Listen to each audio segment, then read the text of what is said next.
आया बहिणींचे कुंकू पुसणारे आणि अडाणी उमेदवार कपिल पाटील. शहापुरात महायुतीचा मेळावा प्रमुख नेत्यांच्या उपस्थितीत. फडणवीस आणि शिंदे हेच भावलीचे खरे मानकरी. नियोजनाअभावी आयोजकांचा मेळाव्यात फज्जा. आया बहिणींचे कुंकू पुसणारे ठेकेदार अशी निलेश सांगरेंची केलेली संभावना, तसेच प्रशासन, हेड, बजेट याबाबतीत अनभिज्ञ असणारे अडाणी उमेदवार अशी जिव्हारी टीका महायुतीचे उमेदवार माजी केंद्रीय पंचायत राज राज्यमंत्री कपिल पाटील यांनी दोघांचे नाव न घेता शहापुरातील मेळाव्यात केली. शिवसेना उद्धव बाळासाहेब ठाकरे, राष्ट्रवादी शरद पवार पक्ष आणि त्यानंतर जिजाऊ विकास पार्टीच्या झालेल्या शहापुरातील मेळाव्यानंतर काल सावंत मैदानात महायुतीचा मेळावा मोठा गाजावाजा करत संपन्न झाला.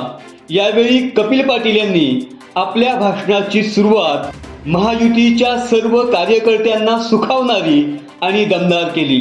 नेहमीप्रमाणे मोदींचे गुणगान करत भावली धरणाचे श्रेय फडणवीस आणि एकनाथ शिंदेचे असून त्याचे श्रेय कुणी घेऊ नये असा टोला माजी आमदार पांडुरंग बरोरा यांना लगावला.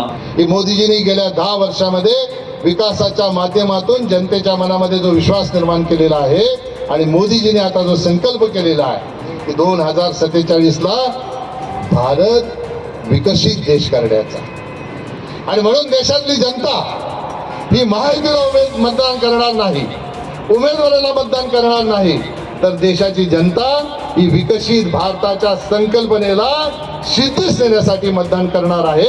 आणि म्हणून मोदीजींच्या पाठीशी खंबीरपणाने उभी राहणार. ज्यांना कावीळ होते ना त्यांना सगळं जग पिवळं दिसतं. ज्याच्या पायाखालची वाळू सरकली त्याला असं वाटतं की त्यांची पण सरकली असेल. आणि सगळ्यात महत्वाचं काय माहित आहे, माझ्या हे जेवढी नावं घेतली मी विकासाच्या कॉन्क्रीटचं, त्या विकासाच्या कॉन्क्रीटमध्ये सिमेंट आणि रेती कुठली असेल तर माझ्या भिवंडी लोकसभा क्षेत्रातील महायुतीच्या प्रत्येक कार्यकर्त्याच्या श्रमाचा आणि मेहनतीचं सिमेंट आणि खडी आहे. त्याच्यामुळे आपल्या पायाखालची वाळू सरकू शकत नाही. मोदीजींनी संकल्प केलाय, फिर एक बार मोदी सरकार, अब की बार 400 पार. आणि आम्ही काय संकल्प केलाय, आम्ही सगळ्यांनी संकल्प केलाय, आपल्या आशीर्वादाने संकल्प केलाय, अब की बार 400 पार, उसमें एक कपिल पाटील खासदार. शहापूरला पाण्याची समस्या, पाण्याच्या समस्येला सगळ्यात आधी हात कोणी घातला सांगा मला. कुणबी महोत्सव असताना तत्कालीन मुख्यमंत्री देवेंद्र फडणवीस साहेब आले होते. सगळ्यात आधी त्या ठिकाणी मी मागणी केली, भावली धरणातनं शहापूरच्या पाण्याची योजना 200 कोटी रुपये खर्च आहे साहेब, इथे डिक्लेअर करा. साहेबांनी जाताना डिक्लेअर केलं आणि आदिवासी तालुका असल्या म्हणून ट्रायबल डिपार्टमेंटला सांगितलं की 200 कोटी रुपये तुम्ही द्या, परंतु व्यवस्थित पाठपुरावा न झालं, ते लांबलं. पांडुरंग बरोरा त्यावेळेला आमदार होते, त्यांनीही त्याच्यासाठी थोडीफार मेहनत घेतली. पण आता आमदार दौलत दरोडा यांनीही त्याच्यासाठी प्रयत्न केले, अजितदादांकडे सतत जात राहिले.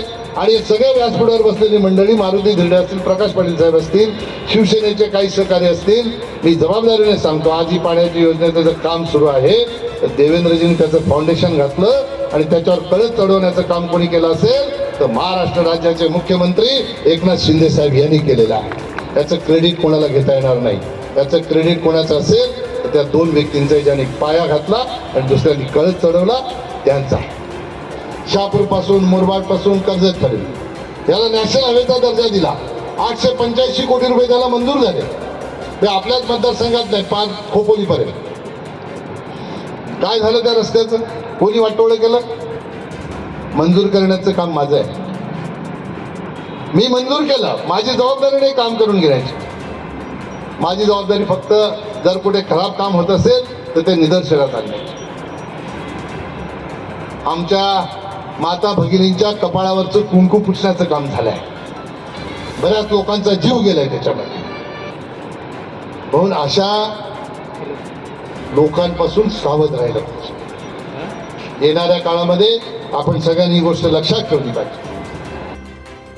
भाजपा, शिवसेना, राष्ट्रवादी, मनसे, रिपाई, रासप आणि कुणबी सेना असा 7 पक्षांचा आणि 1-2 प्रतिष्ठानचा एकत्रित मेळावा असताना संपूर्ण मैदान खचाखच भरेल अशी आयोजकांनी अपेक्षा केली होती. मात्र कार्यक्रमाची वेळ उलटूनही अपेक्षित गर्दी जमा न झाल्याने आयोजकांना खुर्च्या काढून ठेवण्याची नामुष्की आली.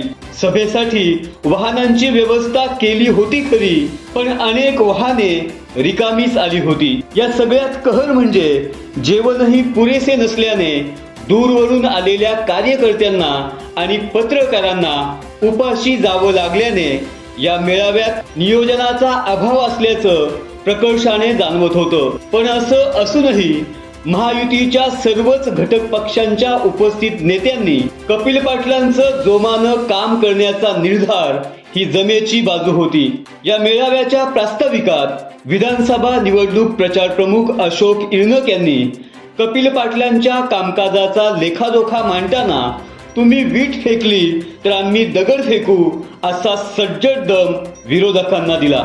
यावेळी शिवसेनेचे उपनेते प्रकाश पाटील, माजी मंत्री जगन्नाथ पाटील, कुणबी सेना प्रमुख विश्वनाथ पाटील, आमदार दौलत दरोडा, शिवसेनेचे जिल्हा प्रमुख मारुती धिरडे, रिपाईचे जिल्हा उपाध्यक्ष सुहास जगताप, संजय गायकवाड, मनसेचे जिल्हा प्रमुख संजय पाटील आदी पदाधिकाऱ्यांनी आपल्या भाषणात कपिल पाटलांना विजयी करण्याचं आवाहन केलं. या प्रसंगी किसन भांडे, मधुकर मोहोपे, संजय हंडोरे, विवेक नार्वेकर, किसन तारमळे, विनोद थोरात, जयवंत थोरात, शैलेश बिडवी, सुभाष हरड, शीतल तोंडलीकर, कल्पना तारमळे, प्रकाश वेखंडे, राजेश तिवरे, नंदकुमार मोगरे, DK विशे, विजय भेरे, मनोहर सासे, तुकाराम भाकरे, राजेश शिर्के आदी पदाधिकारी उपस्थित होते. एकूणच महायुतीचा हा मेळावा प्रचारामध्ये रंग भरणार असा संकेत देत होता. सत्य बातमीसाठी बातमी मागचं दडलेलं सत्य पाहण्याकरता अन्याय विरुद्ध प्रहार करणाऱ्या आपल्या विचारवादळ या वाहिनीला सबस्क्राईब करा. त्याच्या शेजारील बेल आयकॉनवर क्लिक करून त्याच्याच बाजूला असणाऱ्या ऑल नोटिफिकेशनला ऑन करा. धन्यवाद.